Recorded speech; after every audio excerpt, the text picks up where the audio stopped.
C'est tout d'abord au nom de la Conférence internationale des barreaux que je me permets de m'adresser à vous, que je remercie le barreau de Haïti de donner ainsi ce premier mot, ou presque, après l'hymne national, à cette très noble institution qu'est la CIB. La CIB, le barreau de Haïti commence à bien la connaître, je crois, et je peux vous dire que la CIB non seulement connaît bien le barreau de Haïti, mais lui a déjà montré à la fois la confiance, l'amitié et même une forme de tendresse. Pour ceux qui étaient là à Yaoundé en décembre dernier et qui ont assisté à la présentation par le bâtonnier Stanley Gaston et sa monstrueuse délégation, ont assisté à la présentation de la candidature du barreau de Haïti pour l'organisation du prochain congrès de la CIB ici. C'était un instant mémorable. Il y aura eu deux grands moments, à mon sens, durant ce congrès. C'est l'émeute organisée par les femmes du congrès lorsqu'un homme a osé tenir des propos manifestement misogynes. Et c'est la joie provoquée par le barreau de Haïti lorsqu'il a été désigné prochain organisateur du congrès de la CIB, ici à Haïti. La CIB, c'est la plus grande organisation réunissant les barreaux francophones. I'm speaking a lot about French-speaking bar association, but I'll have a word for you too.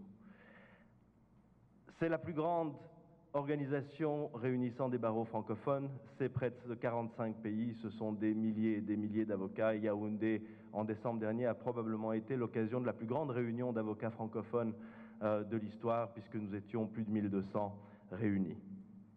Votre bâtonnier est un exemple de détermination et mon confrère El Kaïm vous a dit avec quelle détermination vous êtes tous venus à Yaoundé et vous avez emporté le morceau, contre toute attente presque.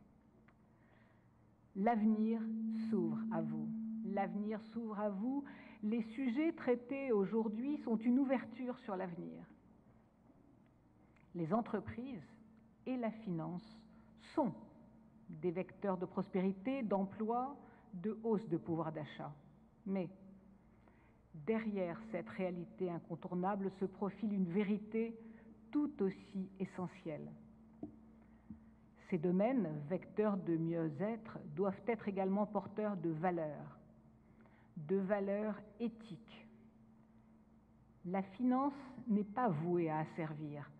Elle n'a pas pour objectif de diviser, elle doit de rassembler. Rassembler des êtres humains qui aspirent au bonheur. Un bonheur qui n'est pas simplement une lueur d'espoir au bout du chemin.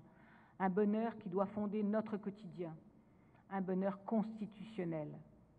Les droits de l'humanité. Les devoirs à l'égard de l'humanité et du peuple. Je pense, bien évidemment, à la Déclaration des droits de l'humanité conçue en France par une femme, qui a été ministre, Corinne Lepage. Le Conseil de l'ordre du barreau de Paris a adopté à l'unanimité récemment la Déclaration des droits de l'humanité, je vous l'enverrai. Cette déclaration est dédiée à l'humanité tout entière. Elle est dédiée à toutes ces nations qui, ne courbant plus l'échine, relèvent la tête. C'est de vous dont je parle, c'est à vous que je rends hommage. Ce texte fixe des droits et des devoirs collectifs envers la planète et ses écosystèmes. Elle est de nature à permettre à tous les habitants de la Terre, et encore plus à Haïti, de vivre dans un monde dont le futur n'est pas compromis par l'irresponsabilité du passé et du présent. Et en cela, nous toutes et tous rassemblés avons pleinement conscience du rôle de l'avocat. L'avocat qui écoute, l'avocat qui conseille, l'avocat qui ouvre la marche, l'avocat qui conduit. Et quand je dis avocat, je dis avocate, évidemment. L'avocat qui prend par la main et transmet au monde qui se reconstruit des valeurs empreintes d'humanité. L'avocat est tout à la fois un guide et un protecteur.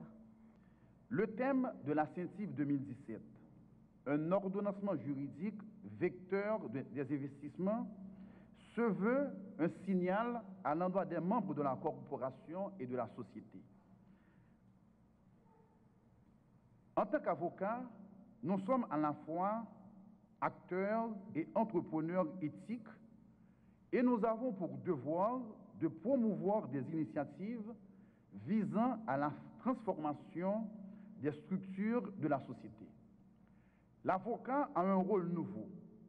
Il ne doit pas seulement se confiner à la défense des droits de ses clients, il réfléchit, il propose, il veut et il travaille pour un monde meilleur.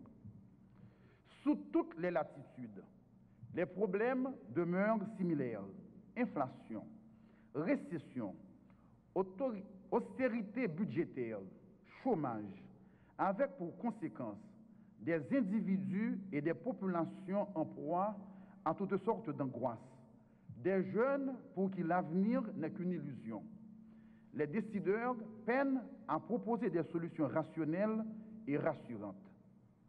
Devant un tel Capharnaüm, il revient aux barreaux du monde entier d'être des promoteurs d'un nouvel ordre plus juste, plus équitable, capable de comprendre les points de vue des uns et des autres. Il convient donc de se réjouir et de constater que nos barreaux s'engagent de plus en plus dans des domaines de préoccupation sociétale comme les droits de l'homme, la bonne gouvernance, la question de genre, les modes alternatifs de résolution de conflits, la responsabilité sociétale des entreprises, pour ne citer que cela. Nos barreaux, bien ancrés dans les mentalités, et pour assurer le progrès de nos membres, nous devons d'abord penser au progrès de la société.